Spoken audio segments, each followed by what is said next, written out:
नमस्कार, किसान समाचार में आपका स्वागत है। मैं हूं साइमा खान। सबसे पहले नजर हेडलाइंस पर। व्हाइट हाउस में प्रधानमंत्री नरेंद्र मोदी के सम्मान में भव्य राजकीय रात्रि भोज का हुआ आयोजन। रात्रि भोज में मिलेट आधारित व्यंजनों को खास तौर पर किया गया शामिल। पीएम मोदी ने भव्य आयोजन के लिए आभार किया व्यक्त। कहा कि अमेरिका की सफल यात्रा में भारतवंशियों की अहम भूमिका।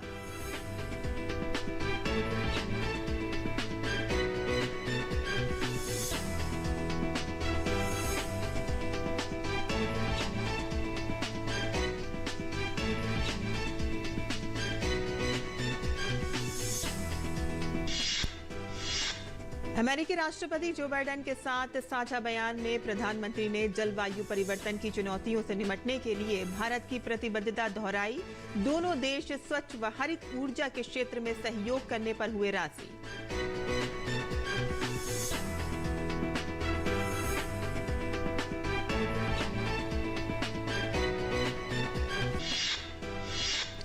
केंद्रीय मंत्री भूपेंद्र यादव ने मोदी सरकार के 9 साल के कार्यकाल का खाका किया पेश। कहा कि प्रधानमंत्री नरेंद्र मोदी के दूरदर्शी नेतृत्व में भारत जलवायु परिवर्तन से निपटने में निभा रहा है वैश्विक लीडर की भूमिका। केंद्रीय मंत्री ने विकास और पर्यावरण को एक साथ लेकर चलने पर दिया जोर। मौसम विभाग ने संयुक्त राष्ट्र डेवलपमेंट प्रोग्राम के साथ एक समझौता ज्ञापन पर हस्ताक्षर किए। जलवायु अनुकूलन प्रयासों को मजबूत करने के लिए मौसम डेटा का उपयोग करके भारत के जलवायु लचीलापन को बढ़ाने की तरफ किया जाएगा काम।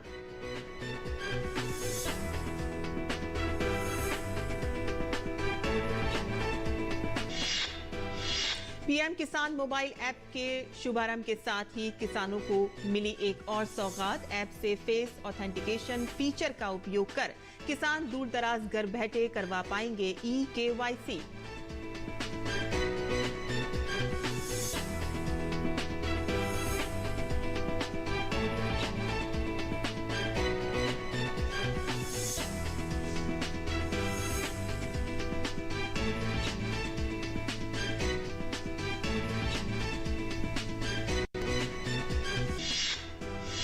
असम में बाढ़ के कारण स्थिति बनी हुई है गंभीर। राज्य की कई नदियां खतरे के निशान से बह रही हैं ऊपर। प्रदेश के 22 जिलों के 4,95,000 से अधिक लोग हैं प्रभावित।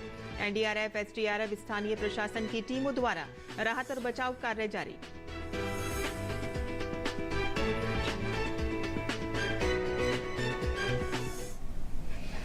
और अब समाचार विस्तार से। प्रधानमंत्री नरेंद्र मोदी के सम्मान में व्हाइट हाउस में स्टेट डिनर का आयोजन किया गया। ये रात्रि भोज राष्ट्रपति जो बाइडेन और प्रथम महिला डॉक्टर जिल बाइडेन की ओर से दिया गया। मेहमान पवेलियन से होते हुए साउथ लॉन में इकट्ठा हुए। डिनर में मिलेट आधारित व्यंजनों को खास तौर पर शामिल किया गया।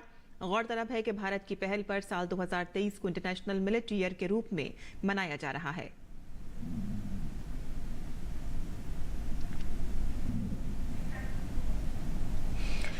और भारत अमेरिका के बीच द्विपक्षीय वार्ता के बाद प्रधानमंत्री नरेंद्र मोदी और राष्ट्रपति जो बाइडेन ने संयुक्त रूप से बयान जारी कर संबंधों की प्रगाढ़ता को अगले स्तर पर ले जाने की प्रतिबद्धता जताई।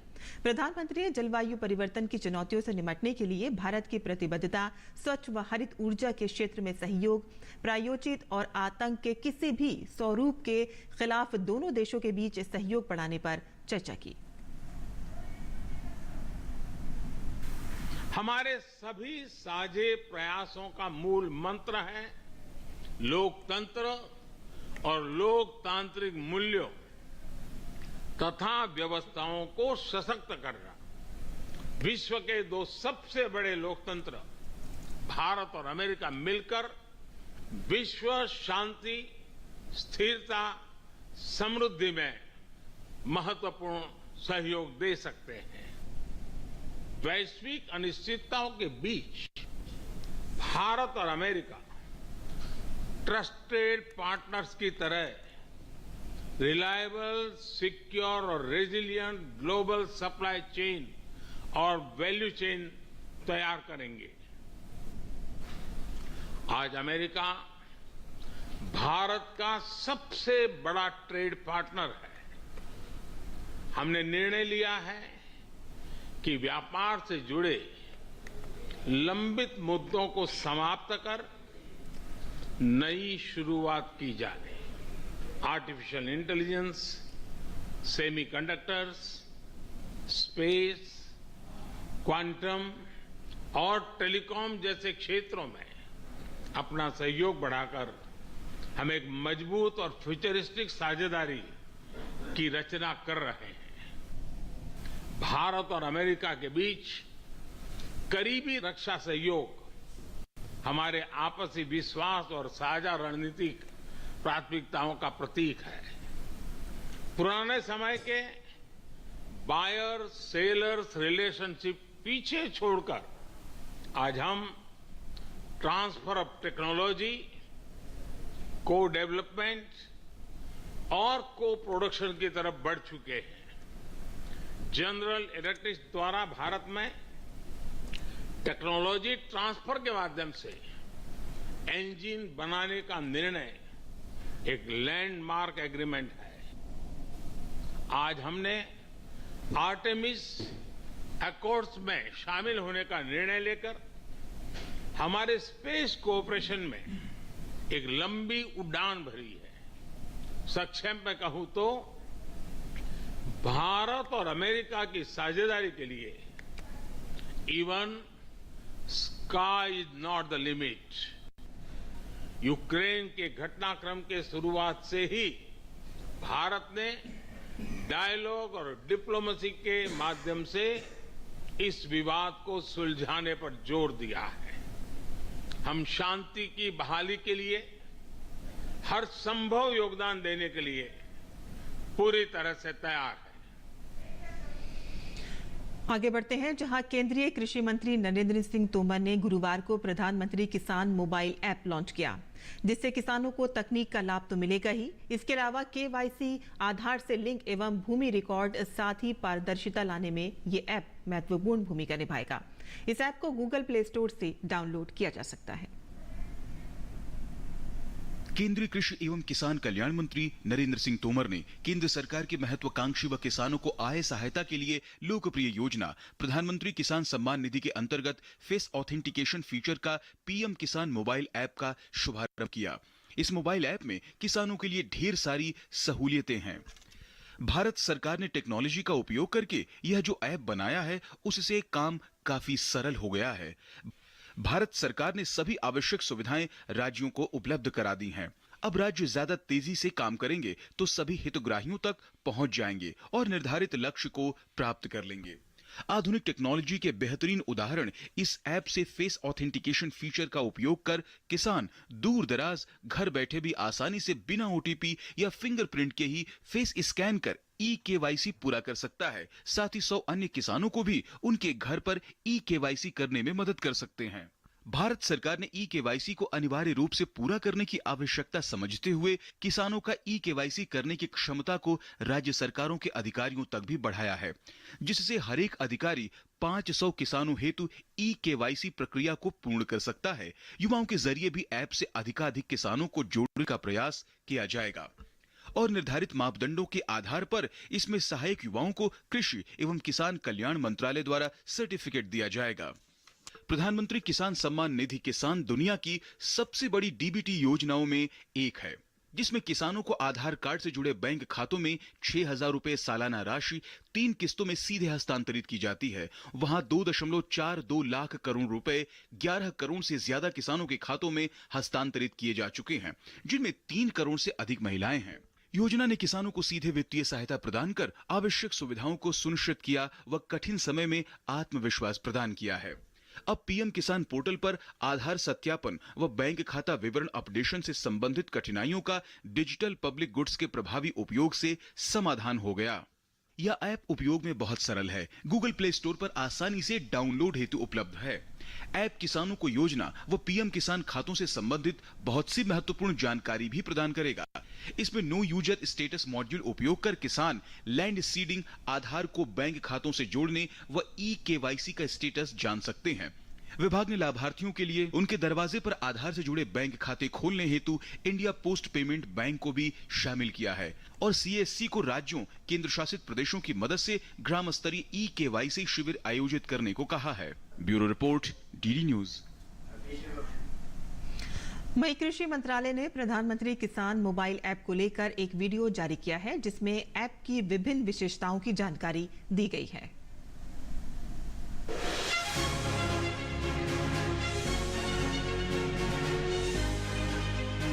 प्रधानमंत्री किसान सम्मान निधि योजना पीएम श्री नरेंद्र मोदी जी के नेतृत्व में भारत सरकार की वो ऐतिहासिक पहल है, जिसके माध्यम से मौजूदा समय में 8 करोड़ से अधिक किसान परिवारों को सालाना 6,000 रुपए की वित्तीय सहायता प्रदान की जा रही है।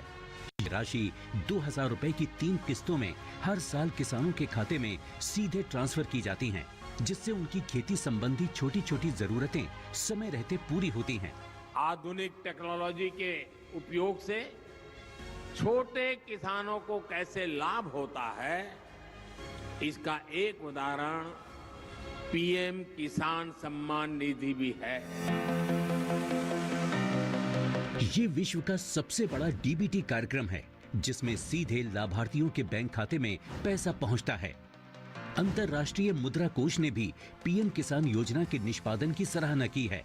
सामान्य सेवा केंद्र, पीएम किसान पोर्टल और पीएम किसान मोबाइल ऐप के माध्यम से किसान इस योजना का लाभ लेते आ रहे हैं, जिससे किसान भाई बहन मोबाइल ओटीपी और बायोमेट्रिक फिंगरप्रिंट के द्वारा अपना ई-केवाईसी करते थे। अब पीएम किसान ऐप पे किसानों के लिए और अधिक सुविधा बढ़ा दी गई है, ताकि किसानों से जुड़ी हर समस्या का समाधान हो। पीएम किसान ऐप का सबसे खास फीचर है फेस ऑथेंटिकेशन। इसमें अब फेस ऑथेंटिकेशन के माध्यम से ई-केवाईसी की सुविधा दी गई है। वृद्धावस्था में बढ़ती उम्र के साथ उंगलियों के निशान यानी फिंगरप्रिंट्स हल्के होने लगते हैं, जिस कारण बुजुर्ग किसानों को ई-केवाईसी में परेशानी होती थी। वहीं कई किसानों के पास आधार रजिस्टर्ड मोबाइल नंबर न होने के कारण भी परेशानी का सामना करना पड़ता था। अब पीएम किसान मोबाइल ऐप फेस ऑथेंटिकेशन के द्वारा न ओटीपी की झंझट, न फिंगरप्रिंट की परेशानी। किसान आसानी से खुद ही ई-केवाईसी कर सकते हैं और साथ ही अपने नजदीकी 10 अन्य किसान मित्रों की ई-केवाईसी करने में सहायता कर सकते हैं। ये प्रक्रिया 2-3 मिनट के अंदर ही पूरी हो जाती है। ई-केवाईसी पीएम किसान योजना के प्रभावी कार्यान्वयन को सुनिश्चित करता है, जिससे पात्र लाभार्थियों को समयबद्ध और पारदर्शी रूप से धनराशि प्रदान की जाती है। इसके साथ ही पीएम किसान ऐप में हर जानकारी को सरल तरीके से उपलब्ध कराया गया है। ऐप में व्यक्तिगत डैशबोर्ड है, जिसमें लैंड सीडिंग, बैंक खाते के साथ आधार लिंक करने और ई-केवाईसी स्टेटस से संबंधित सभी विवरण हैं। पैसे के भुगतान की स्थिति को भी आसानी से जाना जा सकता है, जिससे भुगतान प्रक्रिया में पारदर्शिता और जवाबदेही सुनिश्चित होती है। इसके साथ ही हेल्पलाइन नंबर और राज्य के नोडल अधिकारी से संपर्क संबंधित जानकारी भी उपलब्ध है, जिससे त्वरित सहायता सुनिश्चित की गई है। पीएम किसान ऐप को गूगल प्ले स्टोर से डाउनलोड किया जा सकता है। कुल मिलाकर ये अपडेटेड मोबाइल ऐप पीएम किसान योजना की प्रक्रिया को आसान, सुलभ और कुशल कार्यान्वयन को सुनिश्चित करने में ज्यादा मददगार साबित होगा और माननीय प्रधानमंत्री श्री नरेंद्र मोदी जी के सपने को पूरा करेगा कि दूरस्थ क्षेत्रों के हर पात्र किसान तक पीएम किसान कार्यक्रम का लाभ तकनीक के माध्यम से आसानी से पहुंचे और आत्मनिर्भरता की राह पर बढ़े देश का किसान।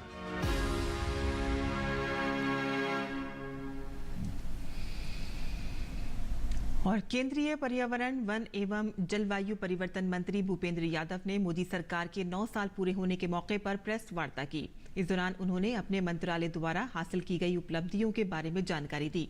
उन्होंने कहा कि इस दौरान हमारे परिवेश को पूरी पारदर्शिता से अपग्रेड किया गया है।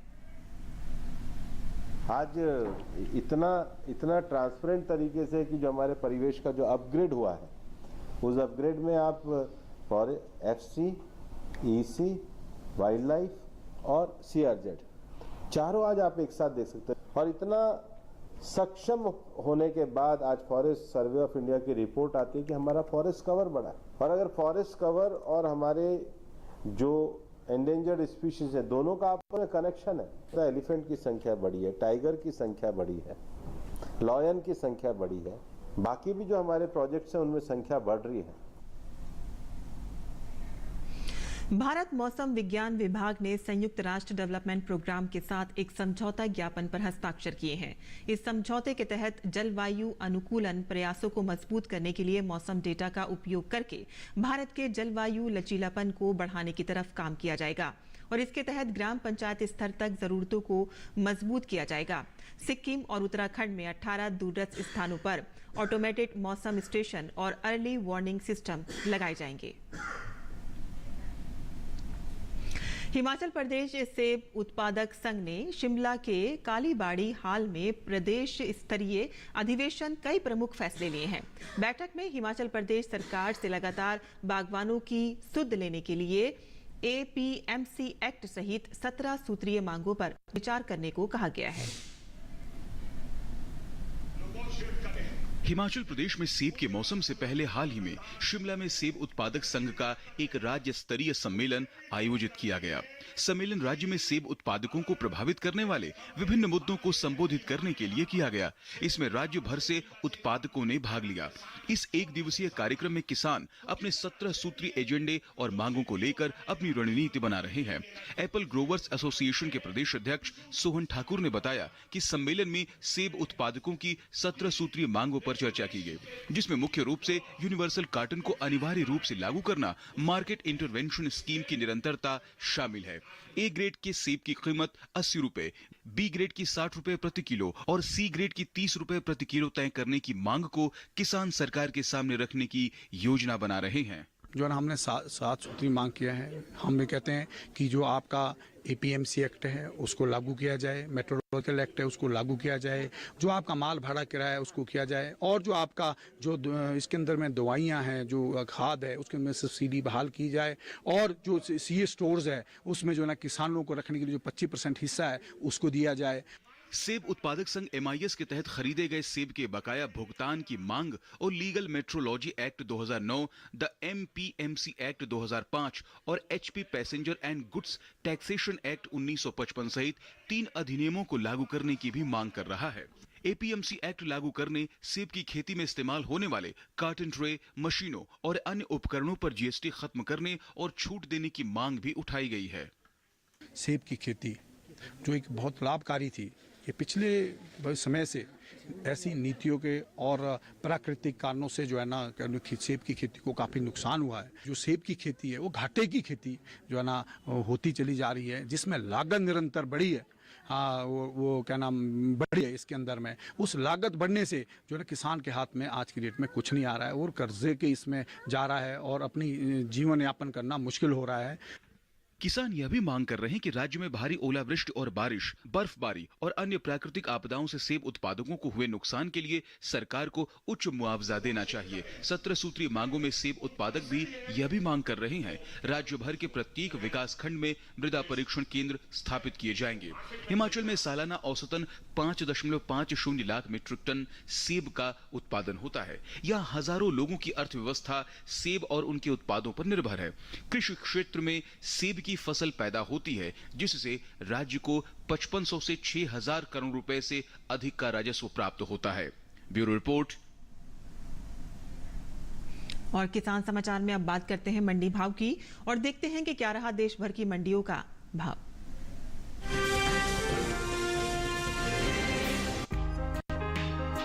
इन दिनों कृषि उपज मंडियों में धान की आवक सामान्य बनी हुई है। गुरुवार को मंडियों में धान के सौदे मामूली उतार चढ़ाव के साथ हुए।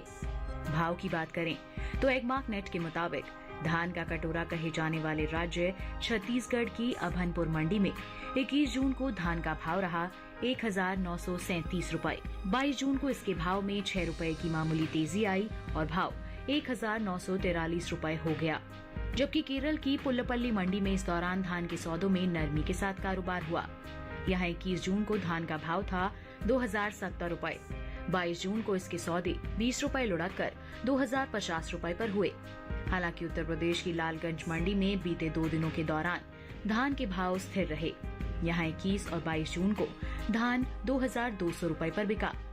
वहीं उत्तर प्रदेश की ही लखीमपुर मंडी में धान के भाव में तेजी रही। यहाँ 22 जून को धान का भाव 2120 रुपए से 2130 रुपए हो गया। देश से होने वाले कुल चावल के निर्यात में इस साल खासी बढ़त देखने को मिली है।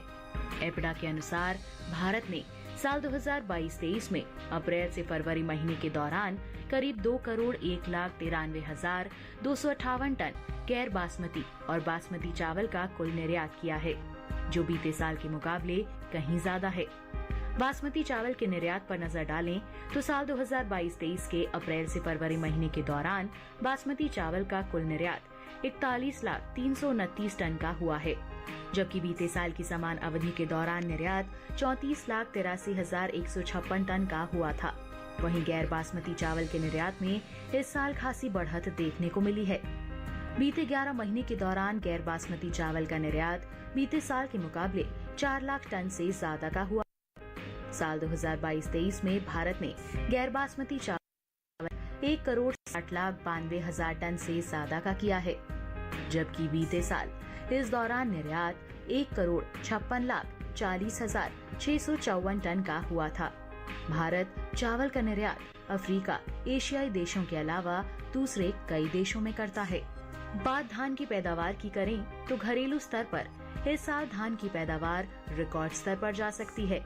कृषि मंत्रालय के तीसरे अग्रिम अनुमान के मुताबिक देश में धान की उपज साल 2022-23 के दौरान 1,355.42 लाख टन होने का अनुमान जताया गया है, जबकि साल 2021-22 में धान की पैदावार 1,294.71 लाख टन रही थी।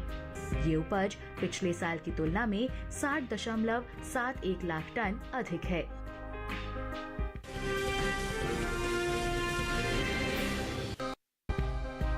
गुरुवार को चने के सौदों में उठापटक के साथ हुआ। बक्सरा और लखीमपुर मंडी में चने के सौदों में तेजी रही। वहीं काला पीपल और मालपुरा मंडी में चने के भाव नरम रहे। आवक पर नजर डालें तो इन दिनों ज्यादातर कृषि उपज मंडियों में चने की आवक सामान्य बनी हुई है। भाव पर नजर डालें तो एगमार्क नेट के मुताबिक गुजरात की बक्सरा मंडी में 21 जून को चने का भाव था 4,517 रुपए। 22 जून को इसके भाव में 68 रुपए की तेजी आई और भाव हो गया 4,585 रुपए। जबकि मध्य प्रदेश की काला पीपल मंडी में इस दौरान चने के सौदों में नरमी के साथ कारोबार हुआ। यहाँ 21 जून को चने का भाव रहा 5,725 रुपए। 22 जून को यहाँ चना 215 रुपए गिरकर 5,510 रुपए पर बिका। राजस्थान की मालपुरा मंडी में भी चने की खरीद गिरावट के साथ हुई। यहाँ 21 जून को चने का भाव था 4,649 रुपए। 22 जून को इसका भाव 89 रुपए टूटकर 4,560 रुपए पर आ गया। उत्तर लखीमपुर मंडी में 21 जून को चने का भाव रहा 5,670 रुपए, जो कि 22 जून को 5 रुपए की बढ़त के बाद 5,675 रुपए हो गया। घरेलू स्तर पर इस साल कुल दलहन की पैदावार अच्छी होने का अनुमान जताया गया है।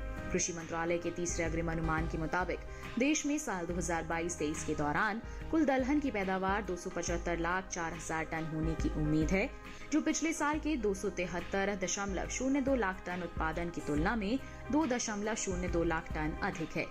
वहीं बात चने की पैदावार की करें तो घरेलू स्तर पर रबी चने की पैदावार में कुछ कमी देखने को मिल सकती है। साल 2022-23 के दौरान देश में चने की उपज 135.43 लाख टन होने का अनुमान जताया गया है।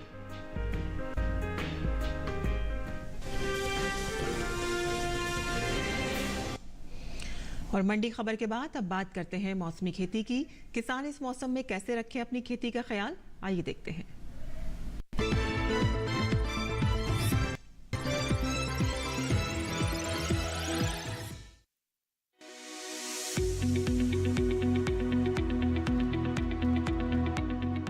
मध्य प्रदेश के निमाड़ घाटी और मध्य नर्मदा इलाके में इस समय सोयाबीन की बुआई के लिए समय उपयुक्त है, जब यहाँ मानसून की कम से कम 100 मिलीमीटर तक बारिश हो जाए। उसके बाद ही बुआई शुरू करें। बुआई के लिए किसान BBF के अलावा रिज और फैरो पद्धति का प्रयोग करें।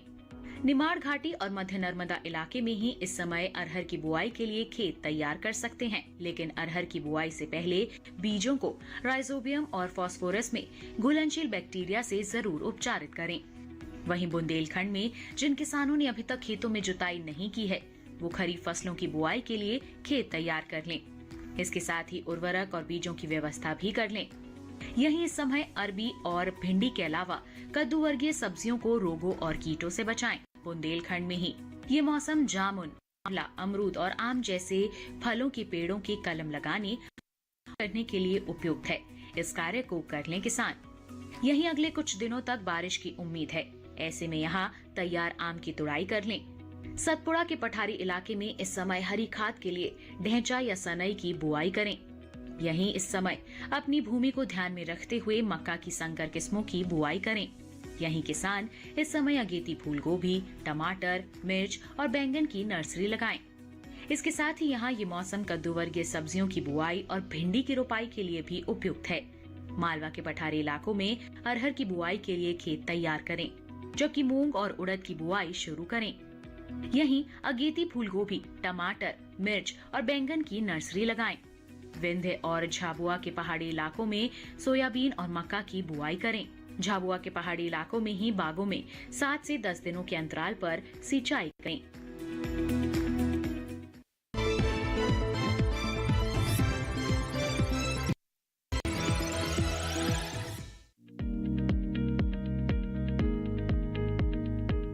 धनिये की खेती के लिए दोमट मिट्टी सबसे अच्छी मानी जाती है। इसे अच्छे जीवांश युक्त भारी भूमि में भी उगाया जा सकता है। खेत में जल निकासी का उचित इंतजाम जरूरी है। बोने से पहले खेत को अच्छी तरह जोत ले और मिट्टी को भुरभुरा बना ले। साथ ही मिट्टी को समतल कर ले। आखिरी जुताई में 100 से 120 क्विंटल प्रति हेक्टेयर की दर से गोबर की खाद मिला दे। बीज की मात्रा बुआई और सिंचाई की दशा पर निर्भर करती है। सिंचित दशा में 12 से 15 किलो बीज प्रति हेक्टेयर डालें, जबकि असिंचित दशा में इतनी ही जमीन के लिए 25 से 30 किलो बीज की जरूरत होगी। बोने से पहले बीज को उपचारित जरूर कर लें। साथ ही बुआई से पहले बीज को 12 घंटे भिगो कर रखें। कतार से कतार की दूरी 20 सेंटीमीटर जबकि गहराई 2 से 2.5 सेंटीमीटर रखें। पूरी फसल में 4-5 सिंचाई की जरूरत होती है। पहली सिंचाई बुआई के 30 से 35 दिन बाद, दूसरी 60 से 70 दिन बाद, तीसरी 80 से 90 दिनों के बाद और चौथी 100 से 105 दिन बाद करें। पहली सिंचाई के बाद निराई गुड़ाई करके खरपतवार निकाल दें। 1 माह बाद फिर से निराई गुड़ाई करें। खरपतवार की रोकथाम के लिए विशेषज्ञों की सलाह पर उचित दवाओं का छिड़काव करें। धनिये में उकठा रोग चूर्णिल आसिता रोग हो सकता है। इसे ग्रामीण भाषा में दहिया भी कहा जाता है। रोकथाम के लिए रोग अवरोधी प्रजातियां बोकर भी बीमारियों से बचा जा सकता है।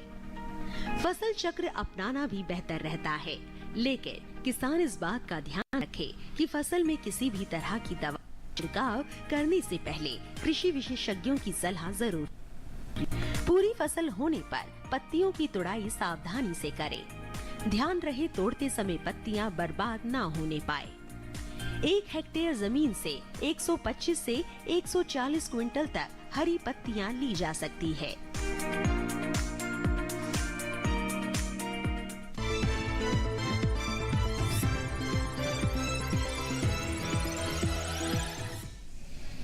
और किसान समाचार में आज के लिए बस इतना ही।